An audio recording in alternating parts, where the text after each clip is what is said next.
Backyard Farmer's coming to an end, but it's not the end of the work you need to do in the garden and the lawn. We're going to give you some tips here, and the first tip is going to have to do with turf. The most important thing you can do going into the winter for turf is to fertilize. That last fall fertility should go down before the ground is frozen and after you've quit picking up clippings when you mow. That's a critical time. It gets that turf nice and green coming out of the spring, but it also feeds those roots, the critical part of the root growth, going into the winter months. Fertilizer should also contain a little bit of potassium in it to make it a little bit more winter hardy. Probably the biggest tip in fall is sanitation when we're looking at plant diseases. Once we get those nice freezes and our vegetables and our landscape beds have died back, it is a good time to go in and look at those plants that we had a lot of disease issues this past year and remove that debris from the garden area and landscape area.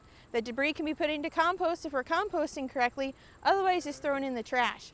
This way we reduce the inoculum level or the amount of potential disease present for next spring, and hopefully you can reduce the amount of disease we see next year, or even potentially remove some of disease pressure at all that we see in our gardens from year to year.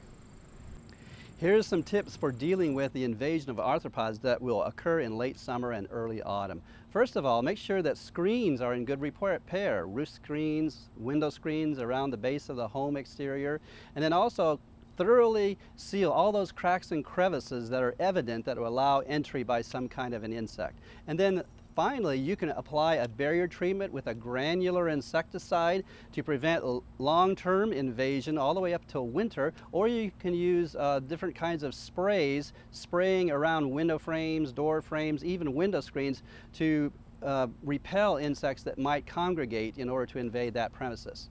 Good luck with it all. As far as your ornamentals, shrubs, and trees, a couple things to remember for the fall, going into fall, winter, and even early spring. First thing, water. It's a sometimes surprisingly dry period. Things cool down. We forget about watering our plants and think, oh, they don't need it. These are some newly planted viburnums. So we're going to want to make sure that during this warm part of the fall, we continue to hit these maybe once a week. As things cool off, a little bit longer period, so maybe once a month, something like that, as we go through the winter months. Same with your trees and your newly planted perennials, and even something that maybe you're a little worried about. If things get really dry, we want to give them a drink. The next thing is mulch. This is after I've watered these, I want to come in, I want to give them another couple inches of mulch. You may want to top dress some mulch in your yard. Make sure we're not piling mulch up against the stems of the plants. So to wrap it up, we want to make sure that we give our lawn that fall fertilizing to get us through the winter and the spring in good shape. Go through and get our diseased plants out of the landscape, get them cleaned out. Go around the house, fix our screens and plug any holes around the foundation to keep the critters out of the house.